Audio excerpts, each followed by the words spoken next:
ആകുമോ എന്ന് നിങ്ങൾ പേടിക്കുന്ന നിങ്ങളുടെ കച്ചവടം തുടങ്ങുമ്പോൾ ഭയങ്കര രസാ.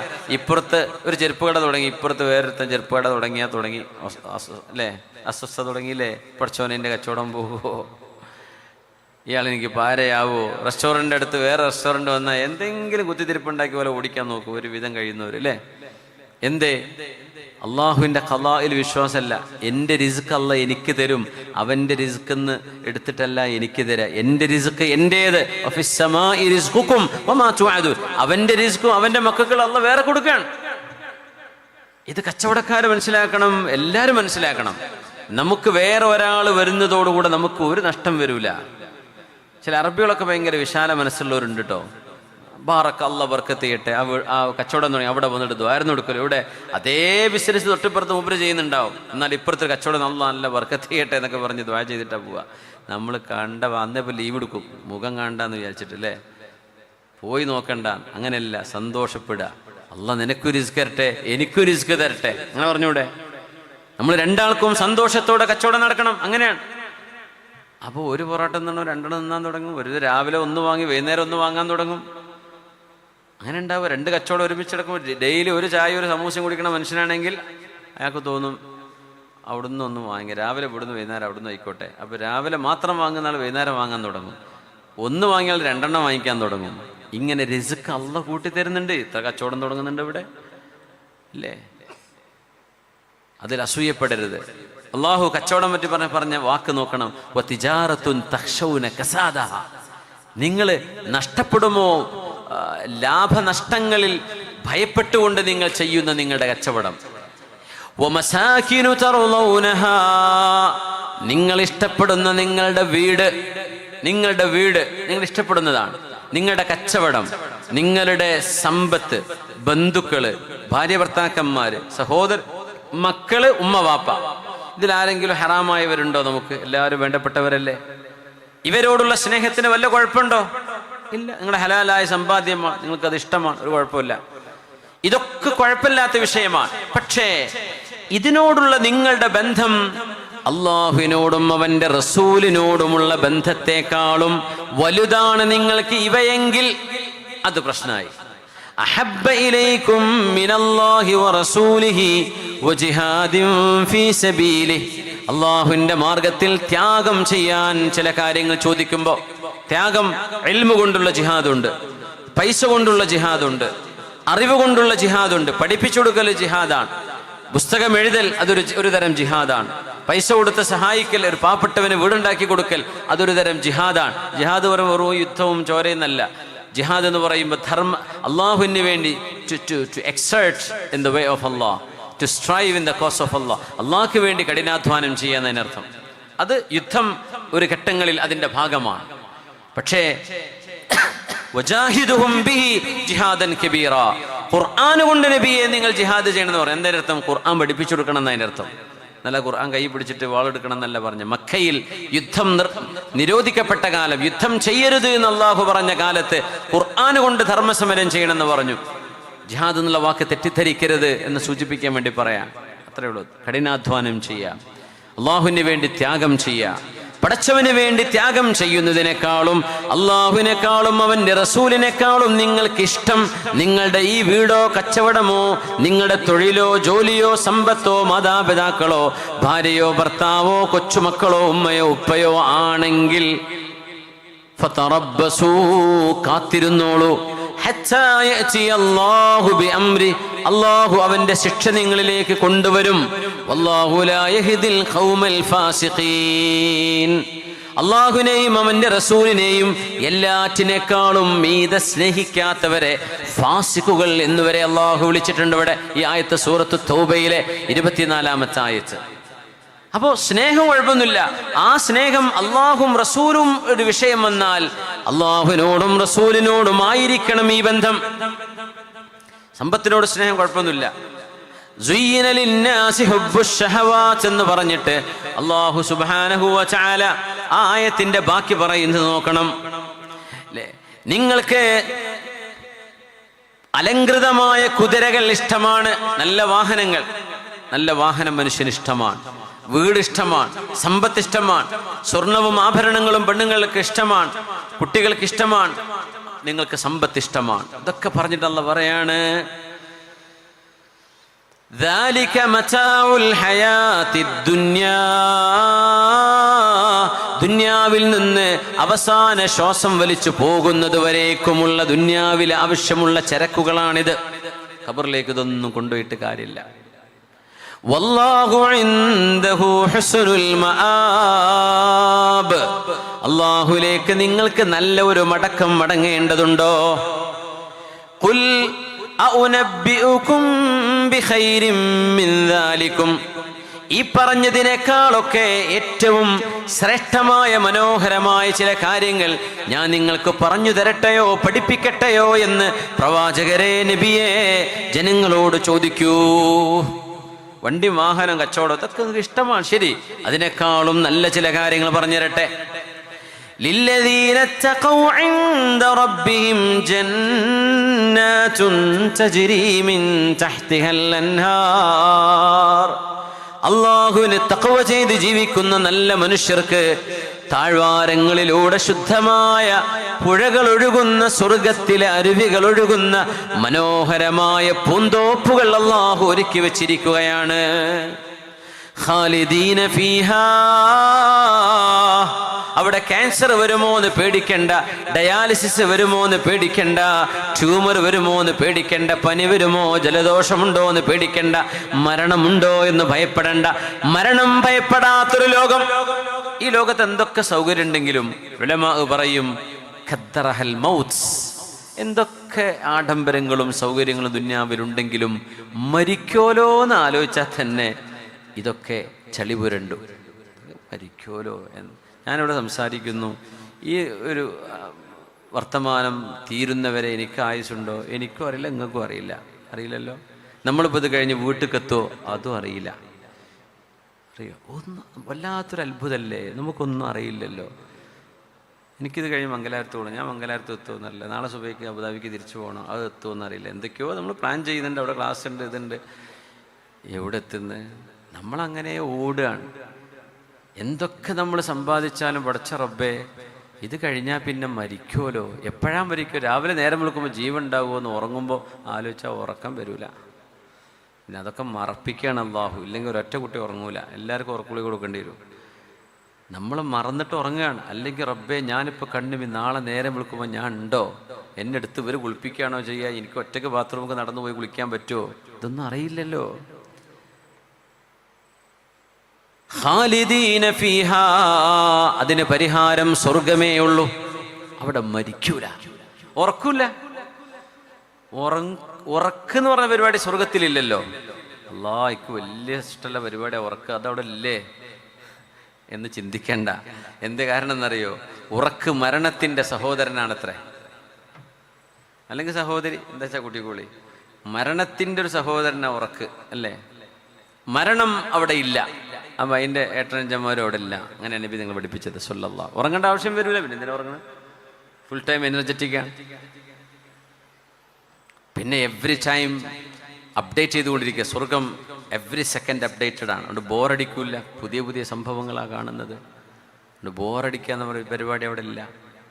പിന്നെ തോട്ടം, അരുവി, പുഴ എന്നൊക്കെ പറയുമ്പോൾ നമ്മളെ നാട്ടിലെ ചാലിയാറപ്പുഴയും കടലിൻ്റെ പുഴയും ഓർക്കണ്ട. ഇതൊന്നും അല്ല സ്വർഗത്തിലേത്. ദുന്യാവിലെ മുസമ്മയാത്തുകൾ ആഖിറത്തിലേക്ക് നോക്കിയാൽ ഇസ്മ മാത്രമേ ഉള്ളൂ. ആഖിറത്തിലെ മുസമ്മയാത്തുകൾ, അവിടെയുള്ള സാധനങ്ങൾ ദുന്യാവിലത്തെ സാധനങ്ങളെപ്പോലെ ഒട്ടുമേ അല്ല എന്ന് മഹാനായ റസൂലുള്ളാഹി സ്വല്ലല്ലാഹു അലൈഹി വസല്ലം. എന്താ ഇപ്പോൾ പുഴ അവിടെ ഇപ്പോൾ ചേരിയും പാമ്പൊക്കെ വരൂലേ, എൻ്റെ ഒക്കത്തൊക്കെ പോയി നിന്നാലേ എന്ന് തോന്നണ്ട. ഇത് സ്വർഗമാണ്. അവിടുത്തെ പുഴ നാട്ടിലെ പുഴയല്ല. അവിടുത്തെ മദ്യവും അവിടുത്തെ പാനീയങ്ങളും അവിടുത്തെ പഴവർഗ്ഗങ്ങളും പേര് മാത്രമേ ഉള്ളൂ, സാധനം വേറെയാണ്. പുണ്യനബി നിങ്ങൾ പറയാം സല്ലല്ലാഹു അലൈഹി വസല്ലം. എന്നിട്ട് പറഞ്ഞു വഅസ്വാജും മുതഹ്ഹറ, അല്ലാഹു നിങ്ങൾക്ക് ശുദ്ധരായ ഇണകളെയും അവിടെ വെച്ചിട്ടുണ്ട്. ശുദ്ധരായവർ, അസ്വാജും മുതഹ്ഹറ, അവർ നിങ്ങൾക്ക് വേണ്ടി മാത്രമുള്ളവരാണ്. പുരുഷന്മാർക്ക് ഭാര്യമാരുണ്ട്, പെണ്ണുങ്ങൾക്ക് ഭർത്താക്കന്മാരുണ്ട്. അസ്വാജും മുതഹ്ഹറ വറിദ്വാനും മിനല്ലാഹ്. ഇതിൻ്റെയൊക്കെ പുറമെ അള്ളാഹു നിങ്ങളോട് പൊരുത്തപ്പെട്ടിരിക്കുന്നു എന്ന് റബ്ബ് പറയുന്ന സ്ഥലമാണത്. എനിക്ക് നിങ്ങളോട് ഒരു ദേഷ്യവുമില്ല, ഞാൻ നിങ്ങളിൽ സംതൃപ്തനാണ് എന്ന് അള്ളാഹു നിങ്ങളോട് പറയുന്ന ഒരു ഇടമുണ്ട്. അതാണ് നിങ്ങളുടെ ഈ ലോകത്തെ വലിയ വലിയ വാഹനങ്ങളെക്കാളും നിങ്ങളുടെ സൗകര്യങ്ങളെക്കാളും നിങ്ങളുടെ എല്ലാറ്റിനേക്കാളും ഏറ്റവും നല്ലത് പരലോകത്തിന് ഒരുങ്ങലല്ലയോ?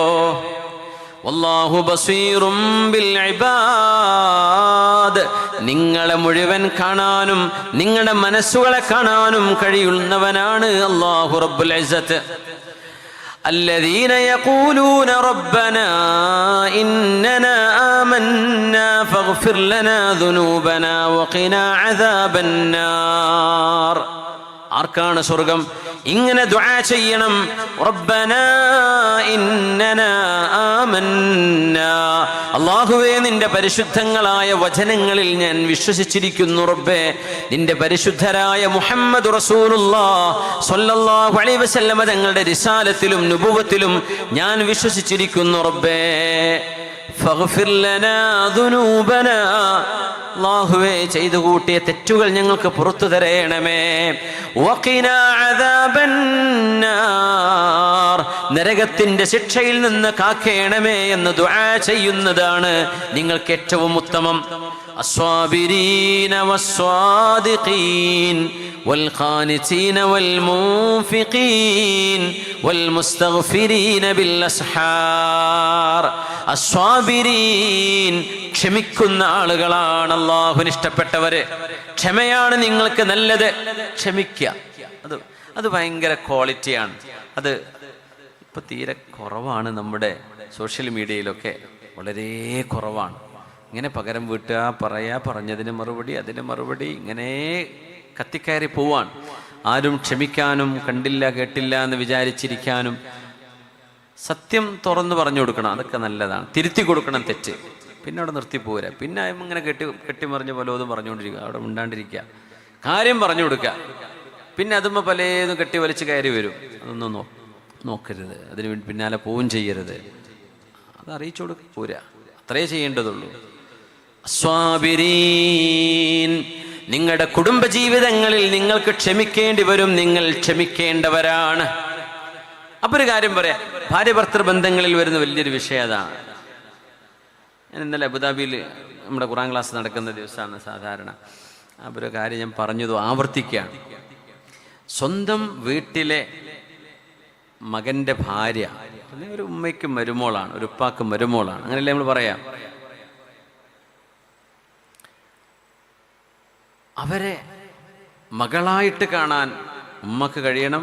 ഭർത്താവിൻ്റെ ഉമ്മയെ ഉമ്മയായിട്ട് കാണാൻ ഈ മരുമോൾക്കും കഴിയണം. വേണ്ടേ?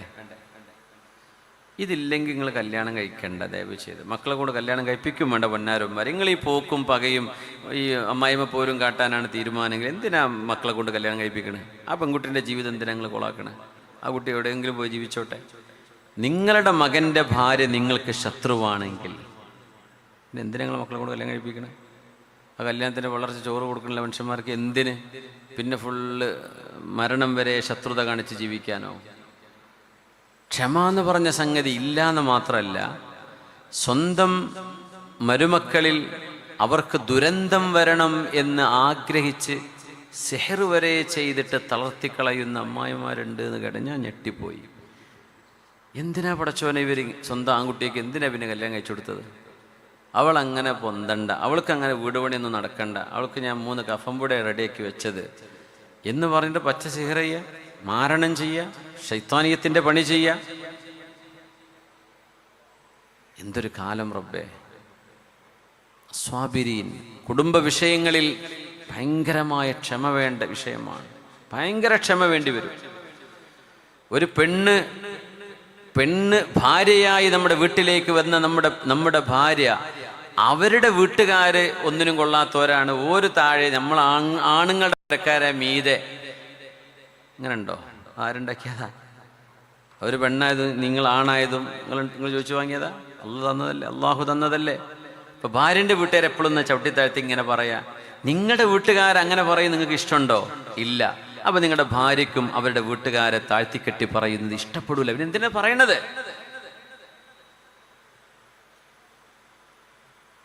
സ്വാബിരീൻ, ക്ഷമിക്കണേ, മാപ്പ് ചെയ്തു കൊടുക്കണമേ, വിട്ടുവീഴ്ച ചെയ്യണേ. ഖുർആൻ പറയാൻ നമ്മളെന്താ ചെയ്യുക? കാണിച്ചു കൊടുക്കുക. എന്നാ പിന്നെ കാണിച്ചു കൊടുക്കുക എന്താ നമ്മൾ പറയാ? അസ്വാബിരീൻ, ക്ഷമിക്കണമേ, മാപ്പ് ചെയ്തു കൊടുക്കിൻ, അത് സാരല്ല എന്ന് പറയിൻ. ഇത് പറയാനൊന്നും ആളില്ല. കത്തിക്കാൻ ആളുകൾ ഇഷ്ടം പോലെയാണ്, കത്തിക്കാൻ ആൾക്കാർ ഇഷ്ടം പോലെ കിടക്കുന്ന കാലമാണ്. വസ്വാദിഖീൻ, സത്യം പറയുന്ന ആളുകൾക്കാണ് സ്വർഗം. വൽഖാനിതീൻ, അല്ലാഹുവിനെ ഇബാദത്ത് ചെയ്യുന്ന ആളുകൾക്കാണ് സ്വർഗം. വൽമുൻഫിഖീൻ, അല്ലാഹുവിന്റെ മാർഗത്തിൽ ദാനം ചെയ്യുന്ന ആളുകൾ. വൽമുസ്തഗ്ഫിരീന ബിൽ അസ്ഹാർ, സുബ്ഹിന്റെ മുമ്പുള്ള നേരം, ആ നേരത്തെ ഇസ്തിഗ്ഫാർ ചെയ്ത് ജീവിക്കുന്ന നമ്മുടെ ചെറുപ്പക്കാർ നല്ല റാഹത്താണ് കേട്ടോ. പള്ളികളിലൊക്കെ ഇഷ്ടം പോലെ ചെറുപ്പക്കാരെ കാണുന്നുണ്ട്, പഴയ പോലെ ഒന്നല്ല, അൽഹംദുലില്ലാ. എന്നാലും ഈ സുബഹിന്റെ തൊട്ട് മുമ്പുള്ള സമയത്ത് ബൈക്ക് എടുത്ത് എവിടെയെങ്കിലും റോഡ് സൈഡിൽ ഇങ്ങനെ കമ്പനി കൂടിയിരുന്ന് അപ്പോഴൊക്കെ എന്തെങ്കിലുമൊക്കെ പിശാച്ച് വരും. അവിടെ ഇരുന്നിട്ട് സ്വലാത്തില്ല എന്ന് ഉറപ്പാ. എന്തെങ്കിലും അലമ്പിനായി കൂടുന്നത് ഈ ഒരു പോലീസുകാർക്കും വെറുതെ പണി, നാട്ടുകാർക്കും പണി. ഈ കുട്ടികൾക്കൊന്നും വീടൊന്നും ഇല്ലേ? നമ്മൾ അത്ഭുതപ്പെടും. റോഡ് സൈഡിലൊക്കെ ഇങ്ങനെ കറങ്ങി. അപ്പോൾ വലിയ ഡിഗ്രിയുള്ള ആൾക്കാരൊക്കെ MD പല സംഭവങ്ങളുടെ വലിയ അപ്പോൾ ഇങ്ങനെ മാസ്റ്റേഴ്സ് എടുത്ത് നടക്കുന്ന കുട്ടികളാണ് ഇപ്പോഴത്തെ കാലഘട്ടങ്ങളിലുള്ള. വല്ലാത്ത പേടിയാണ്. MDMൻ്റെ ആൾക്കാരാണോ? ഇവരെന്താ ചെയ്യുന്നത്? ഒരു പണിയില്ലാണ്ട് വെറുതെ ആ നേരത്ത് പോയി കടന്നുറങ്ങിക്കൂടെ? എന്നിട്ടാ സുബഹി വാങ്ങി കൊടുക്കുക, നേരത്ത് പോയി കടന്നുറങ്ങും. ടർഫിലൊക്കെ കളിക്കാൻ പോകുന്ന കുട്ടികളല്ലേ, നിങ്ങൾ രാത്രി കളിക്കണ്ട അങ്ങനെയൊന്നും പറയാൻ നിയമമില്ല. പക്ഷേ സുബഹി കളാക്കരുത്, ശരീരം നശിപ്പിക്കുകയും ചെയ്യരുത്. സുബഹി വരെ കളിക്കും, 3-3:30 വരെ. എന്നിട്ട് വെള്ളം നിറച്ച് പൊറാട്ടയും ബീഫും പോയി കഴിക്കുകയും ചെയ്യും.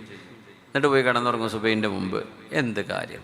ആ കളിച്ചതിൻ്റെ ആരോഗ്യം പോയി. ഈ ഭക്ഷണം ഇക്കണക്കിന് വളരെ അനാരോഗ്യപരമായ ഭക്ഷണം കഴിച്ച് ആ നേരത്ത് അല്ലേ, ലഘുവായി കഴിക്കേണ്ട നേരാണത്. ശരീരം ഭയങ്കരമായിട്ട് എക്സസൈസ് ചെയ്തിരിക്കുന്ന സമയമല്ലേ. അപ്പോൾ ഈ പൊറാട്ടയും ബീഫൊക്കെ അടിച്ചിട്ട് എന്ത് ചെയ്യുക? വേമ്പൊക്കെ പോയി കിടന്നുറങ്ങുക. സുബഹി കിട്ടിയോ? ഇല്ല. നിസ്കാരമുണ്ടോ? ഇല്ല. ആരോഗ്യമുണ്ടോ? അതുമില്ല. വെറുതെ സമയം നഷ്ടപ്പെടുന്നത്. ഇവരെ പകലെന്തിനേലും കിട്ടുമോ? അതുമില്ല. ഇങ്ങനെയൊന്നും ആവല്ലേ. മുസ്തഗ്ഫിരീന ഫിൽ അസ്ഹാർ, മുസ്തഗ്ഫിരീന ബിൽ അസ്ഹാർ, സുബ്ഹിന്റെ മുമ്പ് നിങ്ങൾക്ക് ഇസ്തിഗ്ഫാർ ചെയ്യാൻ കഴിയണം. ഉറക്ക് നിങ്ങൾക്ക് ഉണ്ട്, അത് ഫിത്രത്തിന്റെ ഭാഗമായിട്ട് നിങ്ങൾക്ക് ഉറക്കുണ്ടായിരിക്കാം. ജീവിത ശരീരത്തിന്റെ പ്രകൃതമാണ്. പക്ഷേ ആ ഫിത്രത്തിനെ അള്ളാഹുവിന് വേണ്ടി നമ്മൾ മൗൾഡ് ചെയ്യുക. ഒന്ന് എണീക്കാം, സുബ്ഹിന്റെ മുമ്പ് എണീക്കാം. ഷഹിദല്ലാഹു അന്നഹു ലാ ഇലാഹ ഇല്ലാഹു വൽ മലായികതു വഉലുൽ ഇൽമി ഖായിമൻ ബിൽ ഖിസ്ത് ലാ ഇലാഹ ഇല്ലാഹു വൽ അസീസുൽ ഹകീം. വളരെ മനോഹരമായ ആയത്തുകളാണ് സൂറത്ത് ആല ഇംറാൻ. ഇരിക്കട്ടെ. അപ്പോൾ അല്ലാഹു തആല ഇതൊക്കെ പറഞ്ഞിട്ട് പറയണത് ദാലിക മതാഉൽ ഹയാത്തിദ് ദുനിയ, ഇതൊക്കെ ഐഹികമായ ജീവിതത്തിന്റെ ആർഭാടങ്ങളാണ്. അല്ലാഹു റബ്ബുൽ ഇസ്സത്തിന്റേത് പരലോകത്തേക്ക് ഉപകാരപ്പെടുന്നത് ഇതൊന്നുമല്ല. അതാണ് നിങ്ങൾ ഒരുക്കി വെക്കേണ്ടത്. ജീവിതം നമുക്കിഷ്ടമാണ്. ആ ജീവിതം അള്ളാഹുവിന് വേണ്ടി ത്യാഗം ചെയ്ത് സമർപ്പിച്ച സ്വഹാബികളെ കുറിച്ച് നിങ്ങൾ ആലോചിച്ചിട്ടുണ്ടോ? താബിഴുകളെ കുറിച്ച് ആലോചിച്ചിട്ടുണ്ടോ? നാടിന്റെ സ്വാതന്ത്ര്യത്തിന് വേണ്ടി പടപൊരുതിയ ധീര യോദ്ധാക്കളായ നമ്മുടെ ഖിലാഫത്ത് പ്രസ്ഥാനത്തിൽ കഴിഞ്ഞു പോയവർ, അതിന്റെ മുമ്പും ശേഷവും കഴിഞ്ഞു പോയവർ, ധീരമായി നന്മയ്ക്ക് വേണ്ടി നിലകൊണ്ടവർ, അവരുടെ ജീവനുകൾ അവർക്ക് ജീവിക്കാൻ കൊതിയില്ലാഞ്ഞിട്ടാണോ? അല്ല, അവർക്ക് കൊതിയുണ്ട്. പക്ഷേ നന്മയ്ക്ക് വേണ്ടി ആ ജീവൻ സമർപ്പിക്കാൻ അവർക്ക് മടിയുണ്ടായില്ല.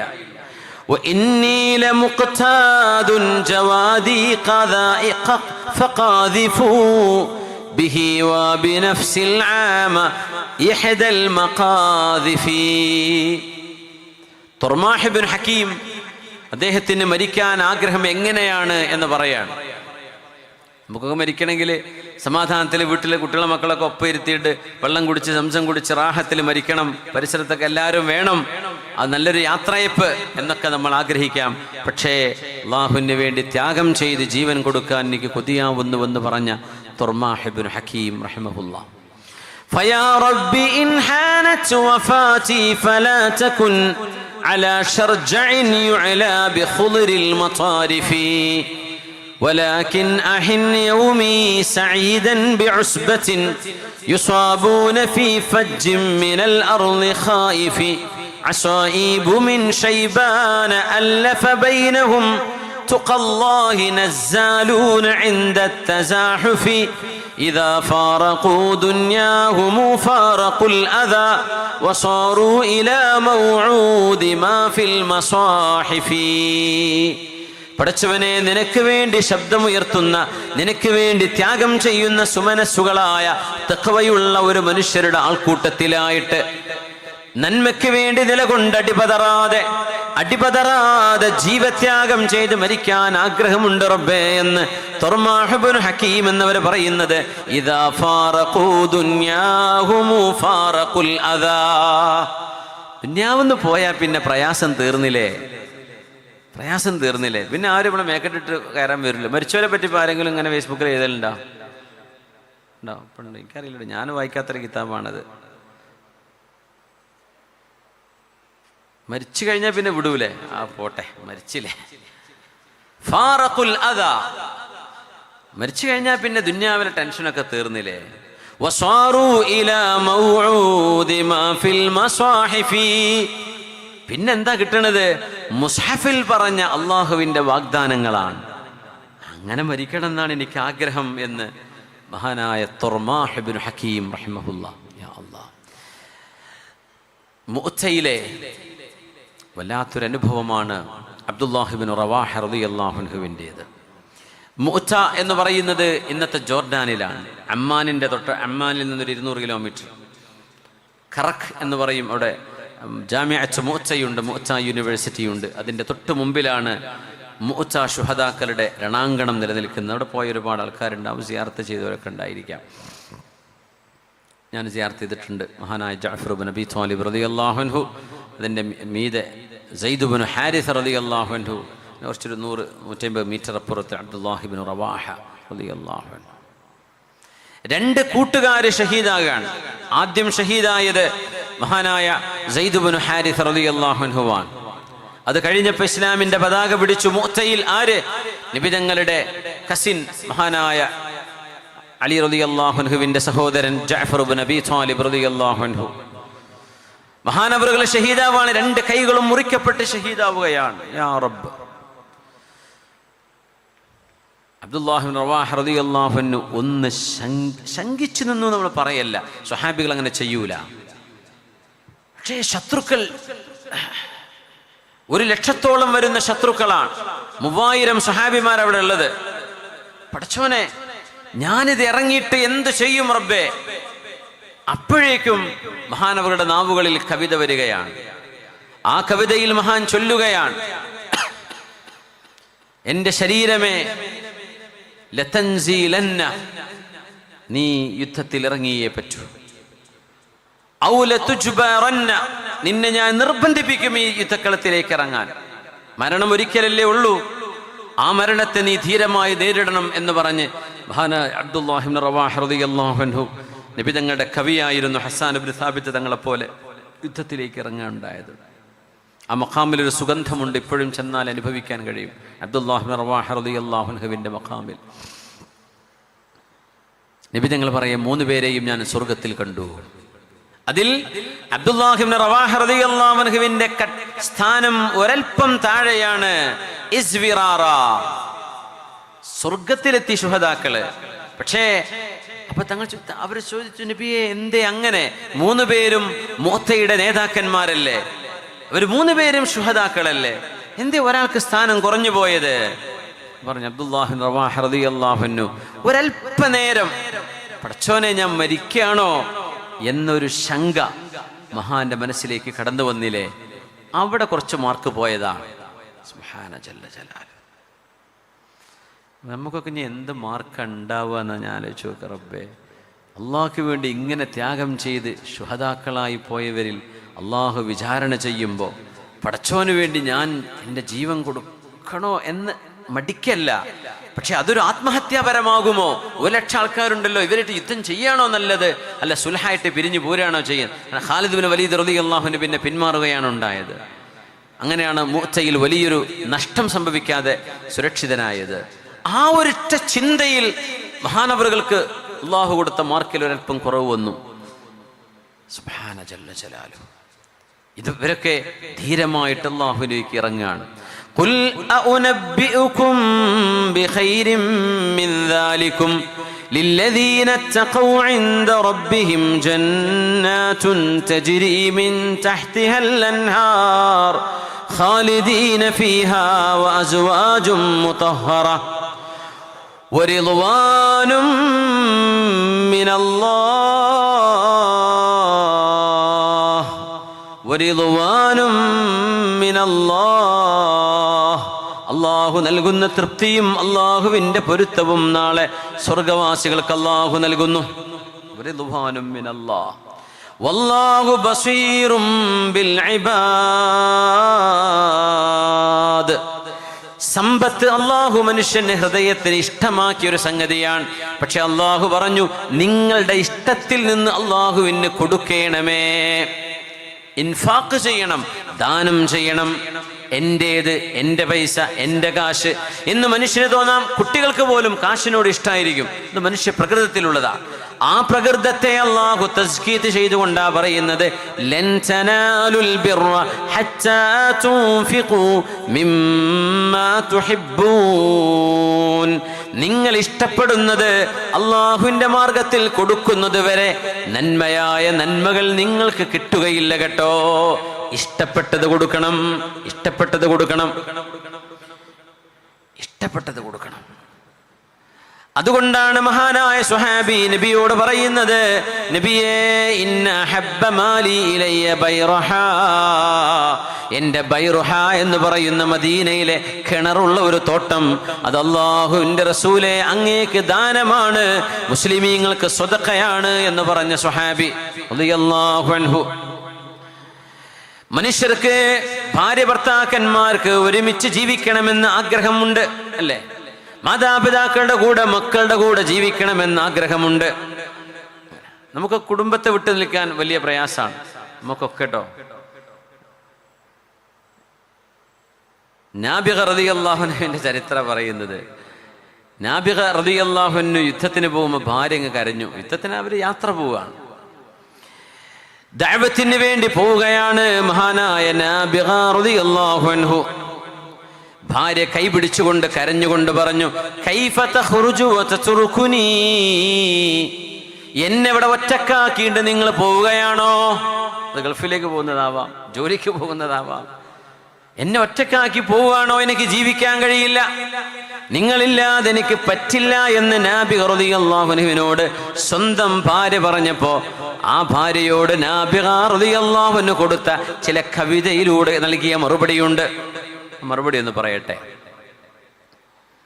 യാ ബിൻത അമ്മി കിതാബുല്ലാഹി അഖ്റജനി ഖുർഹൻ വഹൽ അംനഅൻ അല്ലാഹ മാ ഫഅല.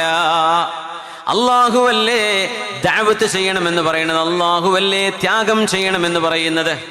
അല്ലാഹ് ഇറങ്ങാൻ പറഞ്ഞാ പിന്നെ ഇറങ്ങണ്ടയോ?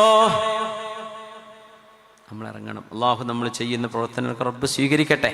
ഇപ്പം നിങ്ങൾ ഈ സമയത്ത് നിങ്ങളുടെ കുട്ടികളെയും മക്കളെയും കൂടെ വീട്ടിലിരുന്ന് ഒരു ഭക്ഷണം കഴിച്ച് ഒരു ചായയും കുടിച്ച് വർത്തമാനം പറഞ്ഞ് കുറച്ച് നേരം ഇരിക്കാൻ കിട്ടുന്ന സമയമായിരിക്കും ചിലപ്പോൾ നിങ്ങൾ ഈ സദസ്സിൽ എൻ്റെ കൂടെ നമ്മൾ ഇവിടെ ചെലവഴിച്ചു കൊണ്ടിരിക്കുന്നത്, അല്ലേ? എനിക്ക് കാണാൻ കഴിയും തോന്നുന്നില്ല. രാവിലെ എത്തുന്നു, ഒരു അരമണിക്കൂർ എങ്ങാനും വീട്ടിൽ നിൽക്കുന്നു, പോകുന്നു. ഈ 2 ദിവസം ആഴ്ചയിൽ, പിന്നെ തിങ്കളാഴ്ച മുതൽ സ്കൂളാണ്, വെള്ളിയാഴ്ച വരെ സ്കൂളാണ്, ജുമഅ വരെ സ്കൂളുണ്ട്. രാവിലെ 7 മണിക്ക് തുടങ്ങിയാൽ വൈകിട്ട് 4:30 വരെ സ്കൂളുണ്ട്. അപ്പോൾ കുറഞ്ഞ സമയം നമ്മുടെ മക്കളുടെ കൂടെ ഇരിക്കേണ്ട വീക്കെൻഡാണ്. ഇപ്പോൾ ഞാൻ ഇങ്ങോട്ട് വരുന്നത്, എല്ലാ ആഴ്ചയും വരുന്നു, പോകുന്നു. എനിക്ക് തോന്നുകയാണ് ഇതൊന്നും ചെയ്യണ്ട, എനിക്കിപ്പോൾ എന്തിനാ വെറുതെ, എനിക്കിപ്പോൾ ഇവിടെ വന്ന് പോകുമെന്ന് പറഞ്ഞാൽ സാമ്പത്തികമായി നോക്കിയാൽ എനിക്ക് നഷ്ടമാണ്. അത് പറയാലോ, പൈസ ഉണ്ടാക്കാനല്ലേ വരുന്നത്, എനിക്ക് നഷ്ടമാണ്. ഞാൻ അങ്ങനെ പറഞ്ഞാൽ നിങ്ങൾക്ക് മനസ്സിലാക്കാൻ വേണ്ടി പറയാണ്.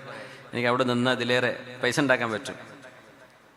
പക്ഷേ ദാറുൽ പഠിച്ചതല്ലേ, ഉമ്മത്തിൻ്റെ ചോറ് വെച്ചതല്ലേ, നമ്മൾ ദഅവത്ത് ചെയ്യേണ്ടവരാണ്. അപ്പോൾ എൻ്റെ ഒരു വിശ്രമമോ എൻ്റെ ഒരു സൗകര്യമോ ഞാൻ നോക്കാൻ പാടില്ലല്ലോ. സമൂഹത്തിന് വേണ്ടി നമ്മൾ ത്യാഗം ചെയ്യണ്ടേ, എന്തെങ്കിലും ചെയ്യണ്ടേ. ത്യാഗം എന്ന് പറയല്ലോ, ഒരു ഖിദ്മത്ത് എന്തെങ്കിലും ചെയ്യണ്ടേ. ഇത് വേണ്ടെന്ന് വെച്ചാൽ ഇപ്പം എന്തിനാ ഈ ഉറക്കം വെച്ച് യാത്ര വെച്ച്, എനിക്ക് ഇന്ന് ഉറങ്ങാൻ പറ്റി, നാളെ ഉറങ്ങാൻ പറ്റൂല, മറ്റന്നാൾ രാവിലെ സ്കൂളിലേക്ക് എത്തും വേണം. കുട്ടികളെ മുമ്പിൽ പഠിപ്പിക്കുക എന്ന് പറഞ്ഞാൽ അറിയാലോ, സ്കൂളിലും മദ്രസയിലും ജോലിയും ഉസ്താദന്മാർക്ക് പറഞ്ഞു തരേണ്ട ആവശ്യമില്ലല്ലോ. എന്തൊരു ടെൻഷൻ പിടിച്ച പരിപാടിയാണത്. അപ്പോൾ നമുക്കൊരു ഉറങ്ങാൻ പോലും പറ്റാത്തൊരവസ്ഥ ഈ ഒരു വീക്കെൻഡ് വരുമ്പോൾ, എനിക്ക് വിശ്രമില്ലാത്ത സമയമാണ് വീക്കെൻഡ്. സ്കൂളിലാവുമ്പോൾ അന്ന് രാത്രി 10 മണിക്കൊക്കെ ഉറങ്ങാൻ പറ്റിയേക്കാം. അപ്പോൾ നമ്മൾ ഓരോരുത്തരും ഇങ്ങനെ ചിന്തിക്കുക, വേറെ പറയാൻ പോണ ഉസ്താദന്മാരും ദഅവത്തിന് പോകുന്നവരും സ്ഥാപനങ്ങൾ നടത്തുന്നവരൊക്കെ, ഞാൻ എന്തിനാ ഈ മനുഷ്യന്മാരെ ഈ പഴി കേൾക്കാനും ഇവരുടെ ഈ ചറപറ ഗീബത്ത് നമീമത്ത് കേൾക്കാനും എന്തിനാ? എനിക്ക് പരിപ്പോയി എൻ്റെ കുട്ടികളുടെ കൂടെ അവനെ ജോലിയും ചെയ്ത് മിണ്ടാണ്ട് ചായം കുടിച്ച് വെള്ളം കുടിച്ച് ഇരുന്നാൽ പോരെ എന്ന് ചിന്തിച്ചാൽ ദഅവത്ത് നമ്മൾ ചെയ്യേണ്ട ഒരു ദൗത്യം നമ്മൾ ചെയ്യാതിരിക്കല്ലേ? അള്ളാഹുവിൻ്റെ നമ്മൾ കുറ്റക്കാരാവൂലേ? നമ്മളത് ചെയ്തല്ലേ പറ്റൂ. നമ്മുടെ വിശ്രമം കാര്യം മരിച്ചിട്ട് ഖബറിൽ പോയി വിശ്രമിക്കേണ്ടി വരും, അല്ലാതെ ദുനിയാവിൽ വിശ്രമിക്കാൻ പറ്റും തോന്നില്ല. നമ്മളത് ചെയ്തേ പറ്റും. കിതാബല്ലാഹി അഖ്റജനി, നാബി റളിയല്ലാഹു പറഞ്ഞ ഈ വാക്ക് ഞാൻ ചിന്തിച്ചു പോകും. അള്ളാഹിൻ്റെ കിതാബല്ലേ നമ്മളെ വീട്ടിൽ നിന്ന് ഇറക്കി വിടുന്നത്. നമുക്ക് വിശ്രമിക്കേണ്ട സമയമാണ്, ഉറങ്ങേണ്ട സമയമാണ്. പക്ഷേ അള്ളാഹു വിളിച്ചാൽ പിന്നെ ഇറങ്ങണ്ടേ എന്ന് ചോദിച്ചു ഭാര്യയോട് നാബി റളിയല്ലാഹു അൻഹു. കൈഫ തഖ്റുജു വതത്റുകുനി ഫഇൻ റജഅതു ഫറബ്ബുൽ കൗനി യുർജിഉനി. പെണ്ണേ, ഞാൻ പോവാണ്, തിരിച്ചു വന്നു എന്ന് വിചാരിക്കുക. അള്ളാഹു എന്നെ തിരിച്ചു പറഞ്ഞയച്ചെന്ന് വിചാരിച്ചാൽ മതി. അള്ളാഹു എന്നെ തിരിച്ചു പറഞ്ഞയച്ചപ്പോൾ ഞാൻ തിരിച്ചു വന്നു. വഇൻ ലഹഖതു ബിറബ്ബി ഫബ്തഗി ബദലാ. ഈ പോക്കിലെങ്ങാനും ഞാൻ എൻ്റെ റബ്ബിലേക്ക് പോവുകയാണെങ്കിൽ, നീ വേറെ പുതിയാപ്പിളിനെ കല്യാണം കഴിച്ചുകൊണ്ടിട്ടോ, എന്നെ കാത്തിരിക്കേണ്ട കാര്യമില്ല. ഞാൻ മരിച്ചാൽ പിന്നെ ഇത് കഴിഞ്ഞാൽ നീ വേറെ കല്യാണം കഴിച്ചുകൊണ്ടു. അള്ളാഹു കൊണ്ടുപോകണേ കൊണ്ടുപോകും. നമ്മുടെ ജീവിതമൊക്കെ അത്രയേ ഉള്ളൂ. യാത്രയിൽ നമ്മൾ എത്തൂലേ, ഫ്ലൈറ്റ് പൊളിഞ്ഞാടുമോ, ഇതൊന്നും നമുക്കറിയില്ല അല്ലേ? കാറ് പോയി ഇടിക്കുമോ, ട്രെയിന് പോയിട്ട് എന്തെങ്കിലും ആവുമോ, അതൊക്കെ പേടിക്കാൻ തന്നാൽ ജീവിക്കാൻ പറ്റുമോ? പോവുകയാണ്, തിരിച്ചു വന്നാൽ അള്ളാഹ് തിരിച്ചു കൊണ്ടെന്നു വിചാരിച്ചാൽ മതി. വന്നില്ലേ, അള്ളാഹിൻ്റെ അടുത്തേക്ക് പോയി, എന്നാൽ പിന്നെ കുറേ കെട്ടിപ്പിടിച്ച് കരയൊന്നും വേണ്ട. എന്ത് ചെയ്യുക, നീ വേറെ കല്യാണം കഴിച്ചുകൊണ്ടിട്ടോ. പക്ഷെ ഒരു പെണ്ണും ഭർത്താവിനോട് പറയില്ല, ഞാൻ മരിച്ചാൽ നിങ്ങൾ വേറെ കെട്ടരുതിട്ടോ എന്നാ പറയുള്ളൂ. പക്ഷെ ഭർത്താവായ നാബി റളിയല്ലാഹു അൻഹു പറഞ്ഞു, പെണ്ണെ, ഞാൻ മരിക്കുകയാണെങ്കിൽ ഇനി വേറെ കല്യാണം കഴിച്ചുകൊണ്ടു. എന്നെ അള്ളാഹ് കൊണ്ടുപോയി എന്ന് വിചാരിച്ചാൽ മതി. എനിക്കിവിടെ ഇറങ്ങാണ്ടിരിക്കാൻ പറ്റുമോ? ജീവിതം ഇഷ്ടമാണ്, നമുക്കൊക്കെ ഇഷ്ടമാണ്. ഭാര്യ മക്കളുടെ കൂടെ ഇരിക്കൽ ഇഷ്ടമാണ്. പക്ഷെ ആ ഇഷ്ടത്തിൻ്റെ മീതെ അള്ളാഹുവിൻ്റെ ചില ഇഷ്ടങ്ങളെ നമ്മൾ കാണേണ്ടതുണ്ട്. فإن رجعت فرب الكون يرجعني وإن لحقت بربي فابتغي بدلا ما كنت أعرج أو أعمى فيعذرني أو ضارعا من ضنا لم يستطع حولا. പെണ്ണേ, എനിക്ക് മുടന്തുകാലില്ലല്ലോ, ഞാൻ അന്ധനല്ലല്ലോ. കണ്ണ് കാണാത്ത മനുഷ്യനാണെങ്കിൽ എനിക്ക് എഴുതുറുണ്ട്, എക്സ്ക്യൂസ് ഉണ്ട്, എനിക്ക് ഇളവുണ്ട് എന്ന് പറയാം. ആരോഗ്യമുള്ള അവസ്ഥയല്ലേ, അപ്പൊ നമ്മൾ ചെയ്തല്ലേ പറ്റൂ. അതുകൊണ്ട് പെണ്ണേ, എന്നോട് പോകരുത് എന്ന് പറയല്ലേ എന്ന് മഹാനായ നാബി റളിയല്ലാഹു അൻഹു ഭാര്യയോട്. എന്തേ? കുടുംബത്തോടൊപ്പം നിൽക്കുക എന്ന മനുഷ്യന്റെ ഫിത്രത്തിന്റെ സ്വഭാവത്തെ അള്ളാഹുവിന് വേണ്ടി ആ സ്വഭാവത്തെ പരിപോഷിപ്പിക്കുകയാണ്. അതിലും വലുത് എൻ്റെ റബ്ബിന് വേണ്ടി ഞാൻ സമർപ്പിക്കണം. ആ ത്യാഗമാണ് നാബി റളിയല്ലാഹു, ആ ത്യാഗമാണ് സ്വഹാബിമാർ ചെയ്തത്, താബിഈങ്ങൾ ചെയ്തത്, ഉലമാ ചെയ്തുകൊണ്ടിരിക്കുന്നത്, ദാഇമാർ ചെയ്തുകൊണ്ടിരിക്കുന്നതാണ്. അള്ളാഹുവിന് വേണ്ടിയുള്ള ത്യാഗമാണ്. എന്തേ? നമുക്കൊക്കെ ആഗ്രഹമുണ്ട് ഇങ്ങനെ ഇരിക്കാൻ, വെറുതെ ഇരിക്കാനും ഒരു പണിയില്ലാണ്ടിരിക്കാനും. സമൂഹത്തിലേക്ക് ഇറങ്ങി പ്രവർത്തിക്കുമ്പോൾ ഒരുപാട് തെറി കേൾക്കേണ്ടി വരും അല്ലേ? നമ്മളിപ്പോൾ ഒരു പ്രസംഗം, ഒരു വാദുല്ലാം ഉണ്ടാണ്ട് കുത്തിരുന്ന ആരെങ്കിലും അറിയോ? എന്തെങ്കിലും കേൾക്കേണ്ടതുണ്ടോ? അങ്ങനെ ജീവിച്ചൂടെ?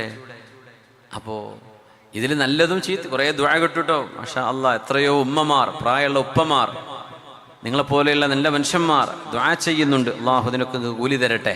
അതൊരു ഭാഗമാണ്. കുറച്ചാൾക്കാർ നല്ല ഏറും ചെയ്യും, ആ ഏറും കൊള്ളേണ്ടി വരും. അതൊക്കെ ഇതിൽ പറഞ്ഞതാണ്.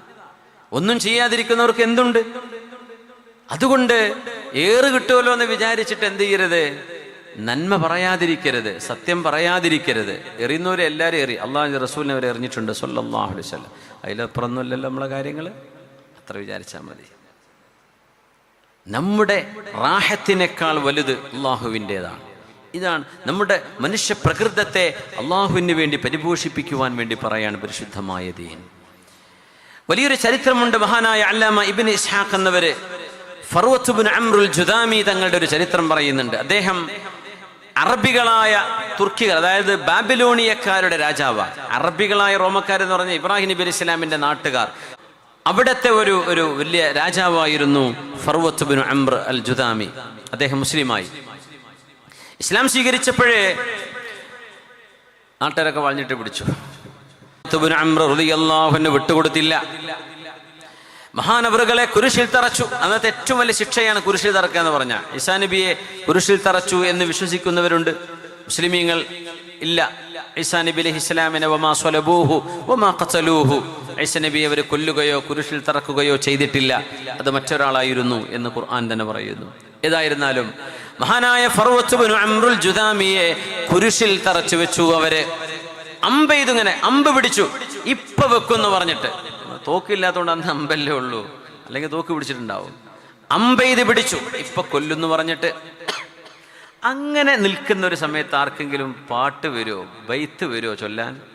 അതും ആ സമയത്ത് ഉണ്ടാക്കി ചൊല്ലുക, പേടിച്ചിട്ട് പറയാൻ നാവുണ്ടാവോ? മഹാനായ ഫർവത്ത് ബിൻ അംർ അൽ ജുദാമി തങ്ങള് ചില കവിതകൾ ചൊല്ലിയ നേരത്ത്. അതാണ് അത്ഭുതം. എങ്ങനെ ആ ഒരു രംഗത്ത് നിൽക്കും? മരിക്കണം എന്ന് ആർക്കും ആഗ്രഹമുണ്ട്? എല്ലാവർക്കും ജീവിതം ഇഷ്ടമല്ലേ? ഖുർആൻ തന്നെ പറഞ്ഞു നമുക്കൊക്കെ ജീവിക്കാൻ ഇഷ്ടമാണ്, അതിന് കുഴപ്പമൊന്നുമില്ല. പക്ഷേ ആ ജീവൻ അള്ളാഹുവിന് വേണ്ടി സമർപ്പിക്കുന്നത് അതിലും വലിയൊരു ത്യാഗമാണ്. ആ ത്യാഗത്തിന് സന്നദ്ധത കാണിക്കുന്നവർക്ക് റബ്ബ് തആല വലിയ മഹത്വം കൊടുക്കുകയാണ്. അവരാണ് ശുഹദാക്കള്.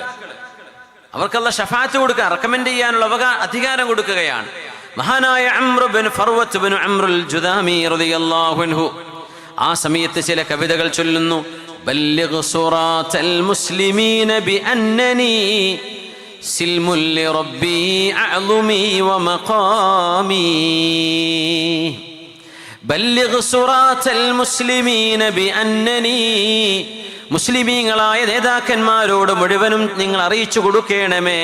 ബിഅന്നനി സിൽമുൽ ലിറബ്ബി അഅ്ളുമി വമഖാമി, ഞാനിവിടെ നിൽക്കുന്ന കുരിശിലാണ് എന്നെ പിടിച്ചു തറച്ചിരിക്കുന്നത്.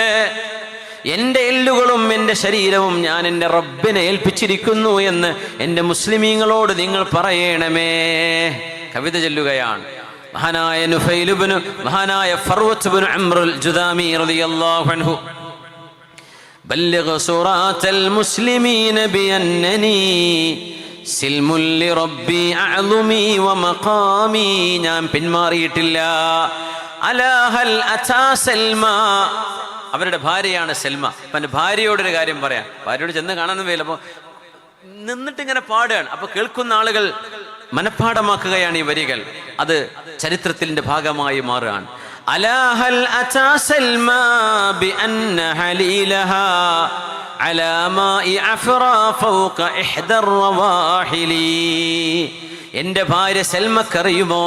അദ്ദേഹത്തെ പിടിച്ചു കെട്ടിയത് ഫലസ്തീനിലാണ്. കൊണ്ടുവന്ന് കാരണം അന്നത്തെ റോമൻ ആസ്ഥാനം ജെറൂസലേമാണ്. അവിടെയാണ് ഇദ്ദേഹത്തെ കുരിശിൽ തറച്ചത്. അവിടെയുള്ള ഒരു അഫ്രാ തടാകമുണ്ട്. ആ തടാകത്തിന്റെ അരികത്താണ് ഇദ്ദേഹത്തെ കുരിശിൽ തറച്ചത്. ആ കഥയാണ് ഭാര്യയോട് പറയാൻ വേണ്ടി പറയാണ്, എൻ്റെ പെണ്ണിനെ അറിയിച്ചു കൊടുക്കിൻ.